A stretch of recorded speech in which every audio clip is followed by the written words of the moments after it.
What's up, everybody? It's Jeffrey Lyles welcoming you to another edition of Lyles Movie Files. Joining me as always is little brother Jayce. How you doing, bro? Shot? Hey, I'm good. How are you? Coolin'. And Chief, the one and only. How are you? I'm good. How are you? I'm chilling.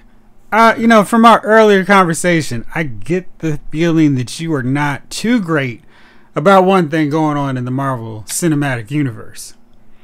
And throughout my YouTube viewing, I see a lot of content creators declaring the death of the MCU because they're tired of the jokes, they're tired of the women, they're tired of She-Hulk in particular.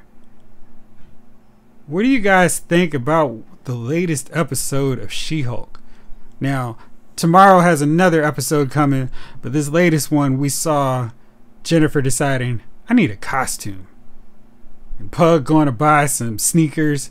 I love that. He's an Avengers sneakers head. Chief, I know you can relate to that. And still not a lot of action, which is still the one sticking point with me with the show, where she's really not doing anything. She's not fighting anybody. The best one was episode 4 because she fought people with Wong. And we got a Daredevil tease. So, Chief, why don't you explain your thoughts on She-Hulk and why it's your favorite of the MCU shows so far? It's this episode it was about nothing.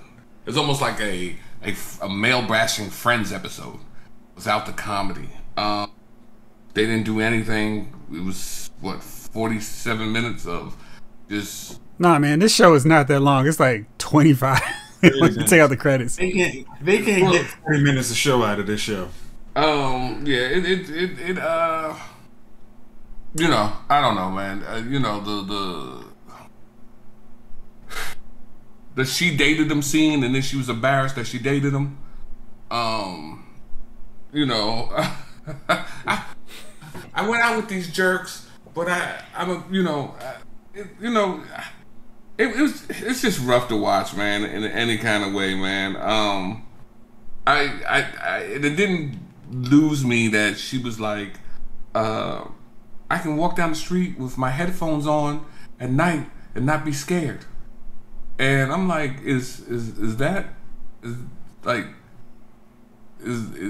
of course it was referred to for men. You know what I mean? Who else would a woman? Hey, Chief, we live in the DMV. And I can tell you from driving late at night, well, not late, but let's say after dark, I see several women jogging in areas that I previously would never walk slow or even run through. And they got their headphones on, oblivious to the past of these streets, these mean streets that I'm still in my car driving through on a swivel. Like, I need to hurry up and get out of here. I don't know. Did I talk about that the last time we were? And I'm not even sure. I probably did. I may have when I talked about I had gone to work early one Sunday morning, and it's like 4 o'clock in the morning, and the streets are still clearing from the Saturday night right. festivities down the revelry. Off of you. Yes. And there was this young lady, man. She had on this form-fitting dress. And she was walking walking Florida Avenue Grillway towards Sherman Avenue. Wow. Nah. Listen. It wasn't another soul in sight. And I'm thinking to myself, would I walk that? And the answer is no. No, sir. So we're not taking chances. They're taking chances, and they're mad at men for robbing, but men don't do that. Men don't take those chances. There's no way no guy in his right frame of mind would have been like, I'm gonna walk this dark backside instead of walking the U Street side, which people are still on. There was no one out there. I was sitting at a light, and it was like a 3-minute light, and I was just like, oh, where's she coming from? And why is she walking in the dark, basically? Yeah, dude. So 4 in the morning, like, dude. But like I said, man, Yeah, the dialogue seems kind of pointed at times, where it's like, okay. Men are evil until they're needed. It's something. Hey, Jayce and I were talking about another thing that I thought was really interesting in this episode, because Jennifer is, let's be fair, let's call a spade. She's average. You know, she's not gonna have an Instagram page with like 500 to 1 million followers if this were the real world. She'd have some followers or whatever, and it'd be like, oh, she's really cool, she's got a great personality. But She-Hulk, no. Let me take you back. We don't know anything about Jennifer's personality. well, I'm assuming she has a personality. Basically, her personality is guys don't like me for being average. Like, no one's gonna gravitate to you being average. It's like her storyline is I'm the average woman and I'm boring. I don't like doing anything. I'm a lawyer. I go out to a bar. It's not like I'm the most fun person to be around at the bar. There's nothing that gravitates anybody to Jennifer. And then men are stupid. It's like, and it's unfortunate. It's like the writers are really like, well, it's everyone else's fault that she's boring. It's like, you write her boring. Why would anybody who doesn't know her, she is She-Hulk, say, man, she's a really interesting person in a party? She's not the one buying. She has no personality. She's not buying shots at the bar. She's literally, I go to work every day. I worked in the DA. I have one girlfriend, and everybody else basically thinks it's like, yeah, you're forgettable. So why is it the audience's fault that she's forgettable? You've made her forgettable. That's true. And it's our fault for that? Like, it's like, come on, stop blaming us for the problems of this woman. Like, seriously, it's just, you guys wrote a boring character, and then you made her She-Hulk, and then it's like, well, now everybody finds her interesting. If I became the Hulk next day, you think I wouldn't have a couple extra million followers on my Instagram account? Get over it. So, yes, what you said was accurate and correct. But I love the fact that she was dating losers. I mean, she was going out taking dates with losers who she should have just swiped or whatever the cool kids do nowadays. But then she was going out on dates with dudes who would never give her the time of the day as Jennifer, who would clearly be out of Jennifer's league. But she was happy to take the She-Hulk benefit bonus in that sense. And then it was something of, oh, poor Jennifer, because this guy said he wouldn't be interested in her if she wasn't She-Hulk. That was so ridiculous. I mean, it's like the dude who actually looks like he works out, actually eats the right meals every day, gets his cardio in. Like, hey, I don't want to be with the girl who doesn't do things I'm interested in. Well, I mean, there was two. There was David Otunga, and then there was the other cat who she actually went home with, or took him home. Yeah, she came out as Jennifer, the ultimate bait and switch. You know what I mean? Like, we ain't talking a wig. So this is a whole day. She came out as a whole different person the next day. Like, hey, let's have breakfast. I'm like, he's like, hold on.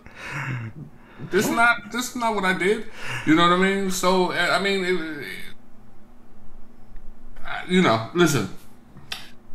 It'll be over soon, right? This episode 6 will be the last one. Nah, man, it's 9 episodes in this one. Is it 9? It's 9.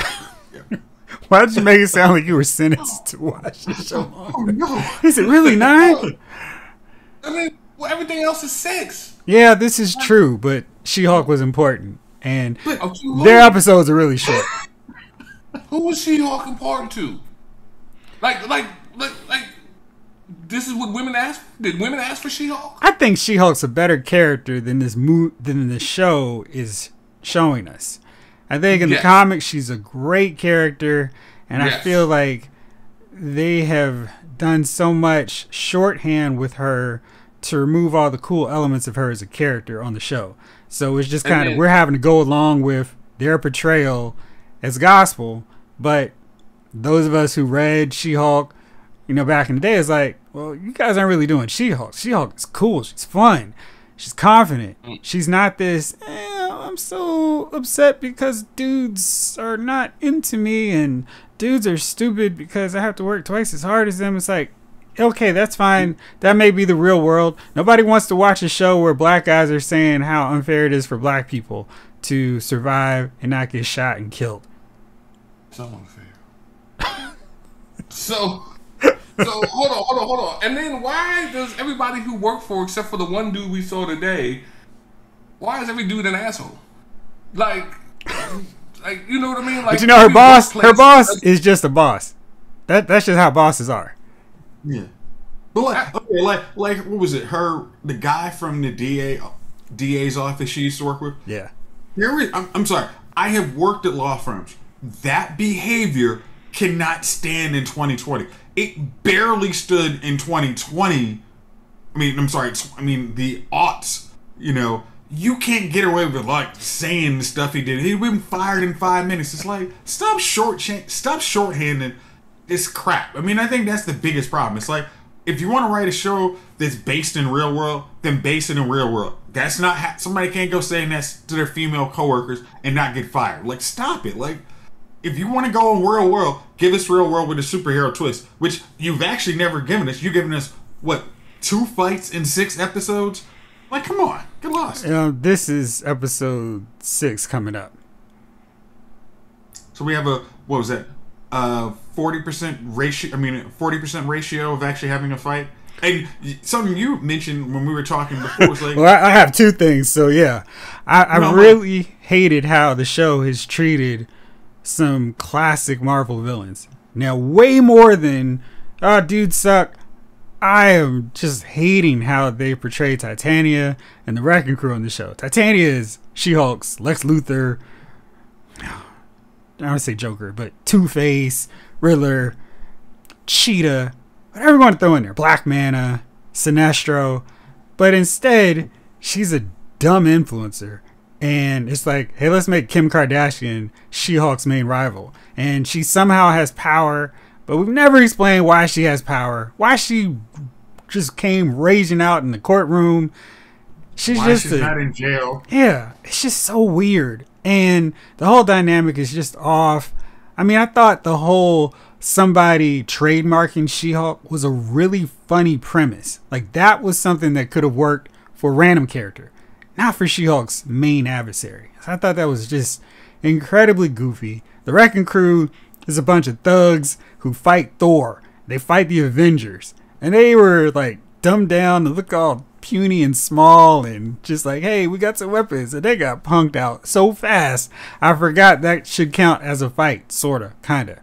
But the fight was what 10 seconds, if that, chief.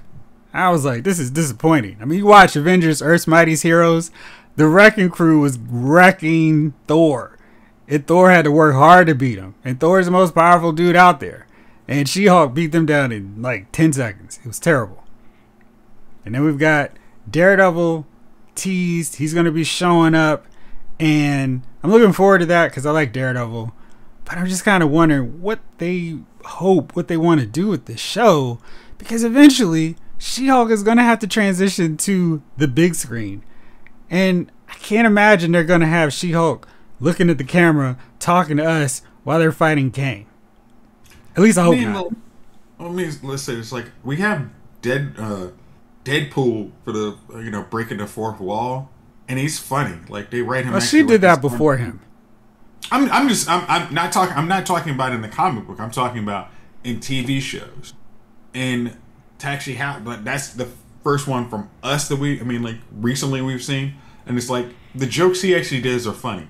The ones they do for She-Hulk are just bad, and it's like, guys, how are we gonna You're supposed to make her and all of these new characters. You have to make it so they can eventually take up the mantle of Avengers, and they've done a poor job for anybody of that beside Sam. Everybody else is like, oh, you're the sea level Avengers. Can we get Spider-Man back? Can we get Doctor Strange? Because everybody else is like, is Wanda still crazy? We don't. Any of these other cats, give me somebody else, because y'all don't cut it. You mess up on the first fight. It's like, can we get the real Avengers and not you guys? Because you guys suck. And also, I know that people are working really hard, and there's all kinds of stories that Marvel Studios is rushing them.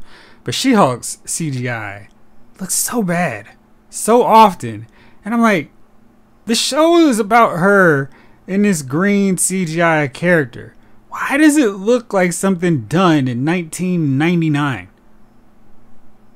You know what really gets me? It's like you can see people on like Instagram who look like, you know, the built muscular women.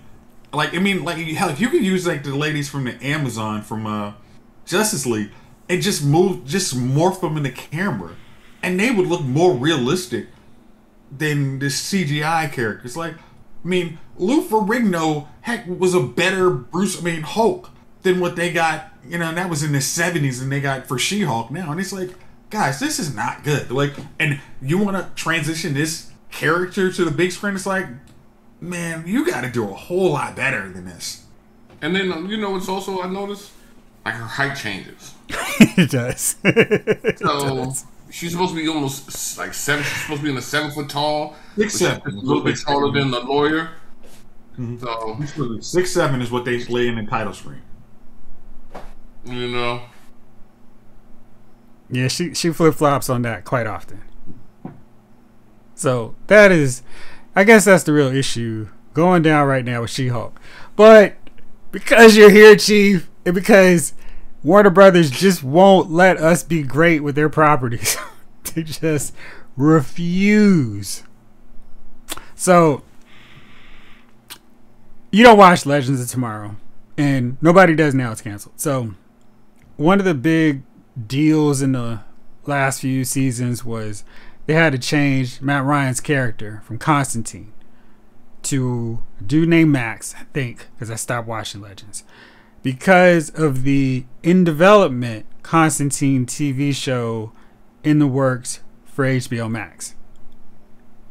And then this week, Warner Brothers Discovery Plus announced, hey, we're not moving forward with that Constantine show. We're not doing that anymore. Scrap. We are going to do a movie with Keanu Reeves again. And I'm thinking, y'all wasted 2 seasons of Constantine on Legends, who was one of the best characters. I mean, people were like, yo, we need another season of Constantine. All right, guys, we'll put him in the Arrowverse. And yeah, y'all really liked him in there. We're going to move him on to Legends, so you got a reason to watch Legends. But now we got to change him up because there's a show that potentially could be made. But we have to take him off the books right now. Right now. Because you all will get confused. Not so with the 3 or 42 Jokers we've got running around. Not with the 18 Batmen. But Constantine, you guys would really be confused with. So we need to take him off the books right now.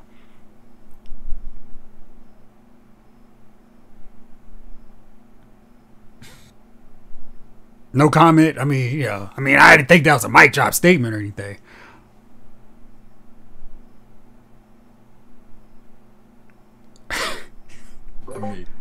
There you go. It's DC. Oh man, you had us waiting 5 minutes for that. It's DC. I was expecting a super rant, and that's all I get is DC. I'm being honest with you, Jeff. At this point, man, I opened up. I was going to watch. I watched She-Hulk on my phone today. I didn't feel like TV was 25 feet away. I didn't want to walk to it. I don't know why. I just didn't want to see it on the big screen. I watched it at the kitchen table. No, I watched it in the sunroom at the table. And as I was scrolling to the app, I saw the DC Universe app. And I just chuckled to myself. I said, man, that was a whole waste of, like you know what I mean? Like, you went, advertised, put together this thing, put it out to the masses, said, yo, and then right in the middle of everybody paying their money to watch the joint, you started putting all the shows on another network. So I'm paying $70 a year or whatever it was at the time, and then I can just go over to the CW and watch it. Or to the WB with the frog, and whichever one it was coming on, I don't know. So I say all that to say, DC has finally, you know how you be angry and you be pissed because you care. DC has finally got me to that point, man, where I'm like, you know what? They're gonna do what they're gonna do, and I don't even care. I can show them with my money better than I can be angry all the time at them. And I'm just gonna start showing them when I don't show up to that theater. When I start catching stuff on HBO Max, you know what I mean, or HBO itself, or whatever the case may be. And that's what I'm gonna start doing with DC. I'm just gonna wait. You know, I have no intention of going to see the Joker. Fully do. Yeah. So you know, I'm not gonna be there in that theaters for that. So, and then there's a couple of more that I might not even make it to. Now, you know, I don't know what Lyle's Movie Files is gonna say about Black Adam. You know, maybe decent, maybe not. I don't know. But in the time that it took for The Rock to come up with the concept of Black Adam and blah blah blah, and pushing this movie out, and he's done 7 movies. We're seeing trailers for Black Adam. How many trailers have we seen for Shazam Part 2? They pushed it back to next year. But that's my point. Like, so Black Adam's coming out. Shazam dropped, what, 4 years ago now? I think so. I think it was 2018. Yo, why get mad anymore? They don't give a damn. You know what I mean? So here we are arguing, fighting, begging, complaining about the structure, the content. Yo, you can do better. You can be better. We want you to do better. We want you to be better. We want to give you our money. We want to be entertained. We want a good storyline. Sorry. And we're not. You know what I mean? We spent hours on the podcast discussing DC's inability to function. Like, everybody over there needs an Adderall so they can, you know what I mean, focus in on whatever the hell they're trying to do. Everybody's just getting cokey and running around the building at this point. You know what I mean? Like, yo, what are y'all? Oh man, we're going to Bob's office, and then next, you know, we're going down to Cindy's. No, man, get you an Adderall, lock yourself in your office, write something, stick to it, and then put it out. Make it good. You know what I mean? But that's not what they're doing. No, it's absolutely not. So I have a question for y'all. Chaos. There were 2 points in this Warner Brothers DC history where they had opportunity to make their characters as synonymous as Rocket, Groot, Gamora, War Machine, etc. So the first time was in 2012. I mean, you know, if you want to go like, hey, we can't see what's happening here, you can say 2008, when the second that post-credit scene came out and Nick Fury said, I want to talk to you about the Avengers initiative. That's when everybody at Warner Brothers should have been like, whoa, whoa, whoa, whoa, whoa, whoa, whoa. Drop everything. We need to make sure that when they finally get around to Avengers, we've got our Justice League right there, same time. So we're going to have, you know, they're not announcing Avengers anytime soon. They've got Hulk, they've got another Iron Man, they got Thor, they got Captain America coming. We need to make sure we get a Superman, Batman, Wonder Woman, maybe Green Lantern, maybe Flash movie out, and then we do Justice League. And maybe our Justice League movie comes out in November of 2012. They didn't do that. They were like, oh, I'm sure this won't mean anything. And then Avengers blew all the way up. And then they were like, shoot, well, we've got this Man of Steel coming, and we think we're going to do some stuff with that. But they had all this advanced warning that they're about to do something big. And they were the only studio, the only property that could adequately meet Marvel where they were. They could catch up to them relatively fast because they'd already had Superman, Batman movies in theaters. So it wasn't like, hey, we got to introduce people to Superman and Batman. We need to tell their story all over again. They need to do that. We got Chris Nolan's Batman going right now. We're going to let him finish it up. And that was a profitable partnership for them, but disastrous long term. Because when Avengers came out, Dark Knight Rises came out.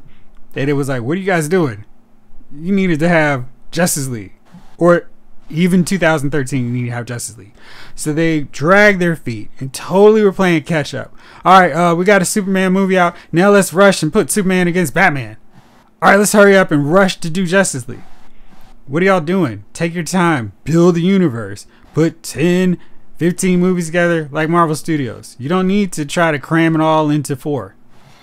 So then they messed that up. And then it was like, shoot, this is all Zack Snyder's fault. We got to get rid of him. All right, okay, that was the move. You could do that. But now, fast forward to 2022, 10 years later, ironically, a full decade later, YouTubers are going, Marvel Studios has lost its way. Why I'm out on MCU. The Disney Plus shows suck. I'm done with Marvel. They can't come up to the quality of Avengers Endgame. Spider-Man No Way Home was great, but everything else besides that has been kind of lame. I'm out. And what is DC Warner Brothers doing once again? I don't know. Who knows? What's going on? What should we do? Let's push back Shazam. Let's push back this other movie. And we got Black Adam coming. Okay, Jeff. Here's the one thing I will give Warner Brothers. When they push a movie back, it's probably because they're telling you it's going to be trash. See Wonder Woman 1984. I knew you were going to use that as your example. They have other movies that have been pushed back that were bad. Wonder Woman got pushed back, right? Yes. Yeah. And then they didn't improve it, so it was still trash. But let me get to your bigger point instead of just harping on that last point. This is the point where Warner Brothers should straight up be calling, like, all right, who is I don't know if this is the time you talk to Jim Lee. I'm sorry, I was gonna say Rob Liefeld, or somebody who's got like, hey, somebody who's come up with like big universes of big stories. Not Rob Liefeld. They should really just talk to comic book writers they have in house. Mark Waid, Tom Taylor, Jeremy Adams, Joshua Williamson, and Jeff Johns, provided Jeff Johns has supervision to actually do stuff right and not mess it up. Josh, what's it say? Josh Wilson? Jeff Johns, Joshua Williamson. Lots of dudes. Joshua Williamson. Like, so I've read a lot of his stuff, and I'm like, hey, it's like, okay, guys, this is the week. We know right now we've seen Marvel's blueprint for the next 3 years. Come up with a story that gets us to a functioning Justice League by the time they come up with X-Men. That is your goal. We don't see X-Men on the schedule. So how do we get there before they come up with X-Men, or because even the Kang Dynasty, we know that's coming, but it's like, we probably aren't going to be able to use our Superman. All of our people from from Zack Snyder's era are probably going to age out by the time we actually do this. So we're going to have to start from scratch. And that's our screw up. But we need you to come up with a functioning universe that probably has us get to a Sinestro Corps War, maybe a Blackest Night with Green Lantern. We can get some good Batman stories. I would just say, hey, we got maybe 5 years. I need 3 Batman movies. I need 3 Green Lantern movies. You don't need Batman movies. That's the whole thing. That's their biggest crutch that they always mess up. They go, we got Batman. We don't need a whole cinematic shared universe. We can keep throwing out these Batman movies and make $1 billion. Well, I mean, but okay. So you take out Batman. You're like, hey, like we're gonna use Ezra Miller's Flashpoint is killing that whole universe. We're gonna be done with that. And we need to get who's the next Flash that comes in there after that movie, like even a post credit or whatever. Like the end of the scene, we're gonna reshoot it, and that's gonna be the Flash from now on. We have 5 years. Make it happen. Like, because you guys can come up with a good storyline, a good story arc for a year-long project. I need you to think a little further. For 3 to 4 of our main characters, come up with a Justice League, and you don't need to have them fight Lex Luthor, Brainiac, or Apocalypse at the end of it. You come up with whatever story you want to, but we got to get there in 5 years. And I'm thinking some of these guys would be like, "That's a challenge I want to take." But it seemed like, I think you were saying when we talked earlier, they can't find anybody who wants to do it because they're like, I've been playing catch up so far, but it's like, if you see a football team is rebuilding, that's not the time to say, "Hey, I can't catch up with them." It's like, no, that's when you say, "Hey, I'll retool. We'll put money into this. We got a whole bunch of new shareholders that want to give us money if we can put out a good product." I mean, we've already wrote down Batgirl. We wrote that down. We've gotten canceled how many shows? We have money to go with now. So let's put it in these big projects that we want on big screens. And this is the time to do it. I would 100% do a scorched earth on everything that's not out in theaters right now. So Black Adam is coming. Black Adam can come out to theaters. After that, I'm nuking everything. I'm nuking Flash. I'm nuking Aquaman 2. I'm nuking Shazam 2. Wonder Woman 3. All this stuff's gone. And I want my writers to start a new DC universe. And I don't think it's unrealistic that they could catch up to where Marvel is between now and the second of these 2 Avengers films. Provided they do the same thing that Marvel did. Put out 3 movies in a year for the next 3 years. 3 or 4 years. They could do that.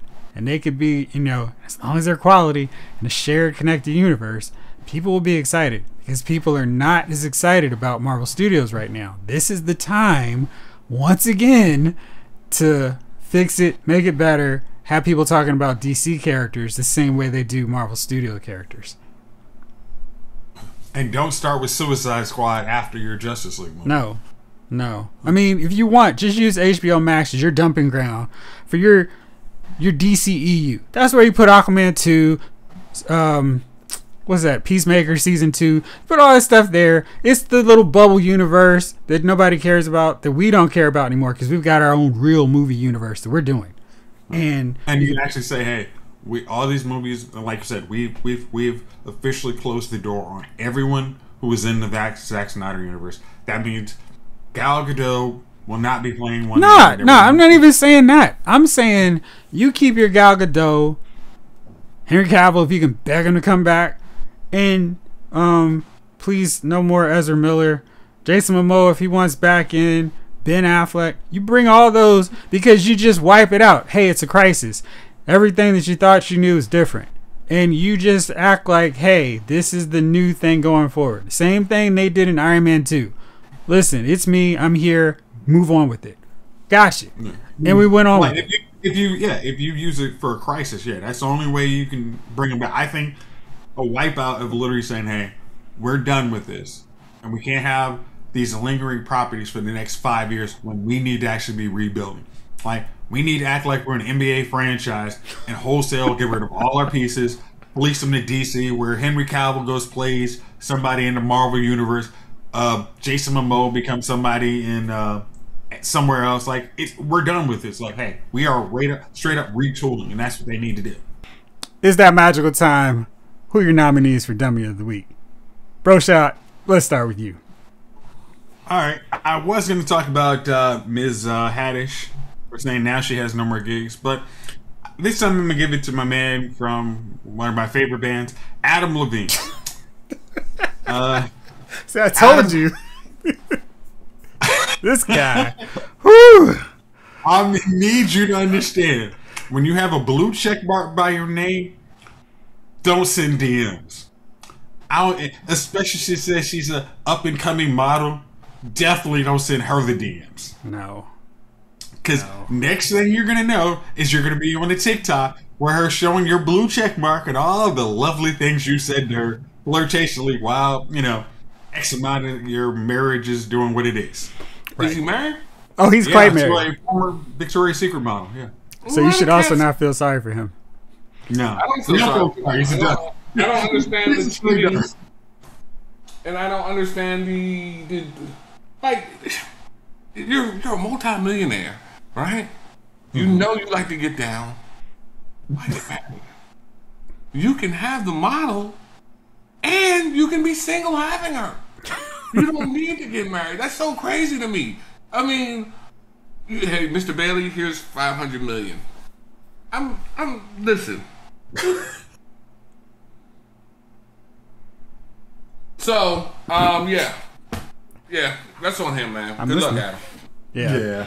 Like his wife are holding strong, saying it was a long time ago. I hadn't cheated, but I made a mistake. But it's like, you do understand you're gonna have to hit the old Kobe Bryant.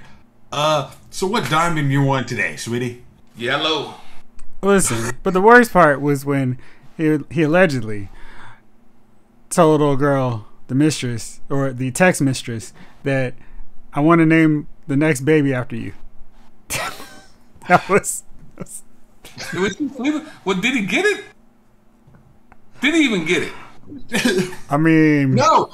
He literally, he said there's no. He literally tried to name his baby with his wife after the mistress. Well, it's no. It's not a mistress because they didn't have relations. But I just, my thing is, man, it's funny how when you really get down to it, how many of these superstars are really geeks. They just happen to be good at playing guitar or singing or whatever it is. But they have no social skills other than whatever it is. This is why you have to give credit to Kevin Durant. This guy understands burner technology. Oh, that wasn't me. I don't know who that was. Hey, honestly, just do like Tiger. Hey, this is Tiger. Please, if you see anything from my wife, just delete the call. I don't understand that either. Hey, dude, you have an assistant. Why would you be talking to them directly? Hi, this is Mark. Yeah, he wants to meet you in room 212. Yes, 1 o'clock. I thought it was room 112. No. Tell him Blanco sent you. First of all, Tiger's no player. He's just a dude with a lot of money. And he do the talks like that. You know what I mean? No. All right, well, Jason's almost done with his drink. So my nominee is everyone calling for Kyle Shanahan's head this week. Because the dude was like, yo, have you watched other quarterbacks play? They run all the time. And I watched the Monday night games and literally watching Josh Allen and Jalen Hurts running around. I'm like, you know what? These guys could literally get hurt any second. Y'all need to stop calling for Kyle's head. Chief, you got a nominee? It's on me? Yeah. So, my dummy of the week, man. So, 50 got into 50. Some woman said that he went to his and it's not 50. Went to his spa and got a penis enhancement, right? And he took a picture with her, so she made it seem like he went in there and got the job done. But that's not the dummy of the week. The dummy of the week is Vivica Fox, who with her old ass jumps onto the wagon. It's like, 50's good down there. That's a lie. And I'm thinking to myself, he's not getting back with you, Vivica. Every time I turn around, Vivica's either arguing with his chick, vouching for 50 on something. He's not coming back, Vivica. Vivica wants that dude back in her life so bad, man. And every time you turn around, she is jumping on the 50. Like, you're 57, his girlfriend's like 24, y'all in an argument. Some woman accuses a 50 of getting a penis enhancement, you're jumping in saying, nah, 50's large. I mean, what the hell? Why? Why do you need to be on there? What is your purpose? Like, 50 doesn't need your help because he's good. She's been trying to literally get that dude back ever since he left her. And I remember the song, he did the song and he was like, I thought Vivica was the top thing, and he was like, nah, I was wrong. He like even dissed her in a song, and now you're still on the 50 train, just toot toot, the little engine that could. You remember Damon Wayans? Toot toot. You know what I mean, and I'm telling you, 50 has cut her off, man. Cut her at the legs. 50, I can't feel my legs. Cause you ain't got them no more. You know what I mean? So, listen, Vivica is my dummy of the week. Leave 50 alone. Stop vouching for him. Stop trying to reach out to him. Stop doing all these things for him. The dude is obviously gone on with his life. He doesn't need you in there protecting him at this stage in the game. You're 57. You are almost a 60-year-old woman. You know what I mean? It's not a good look, Chief. Yo, bro, it's been like 25 years since he got with you. 2025, that was like 2002. Something like that, 20, 25 years. That was at the peak of G-Unit. Oh, shit, you about right. Dang, good. Yeah. I mean, was it the game was saying, you know, anything's possible. If 50, they're good. Give Richard Dye trying times, man. Listen, he doesn't want you, Viv. You've held that torch for all these years. That's a long time. 50's not coming home. It's not coming home. Hey, just like that Maroon 5 song, because I'm not coming home. You know what's going to happen? He's going to get into a car accident near her house, and she's going to pull that misery. And she's going to carry him home on her back. Now who doesn't have any legs, 50? You know? And look, she's going to talk to him. What are you doing with that block, Vivica? This is called bowling. See, when the miners used to, and then she's going to keep 50 from running, man. And that's what's going to happen to 50. He's going to be caught 2 years later in Vivica's basement. Because I'm trying to tell you, bro, she is on that dude like crazy. And I'm like, yo, you was at one time, Vivica, but that time is gone, baby. That time is gone. You're the rom-com best friend now. Sorry. Yeah, or the mother. All right, fellas. Thank you as always for rolling with me. Thank you all out there for watching and listening. This episode of Lyle's Movie Files has been filed.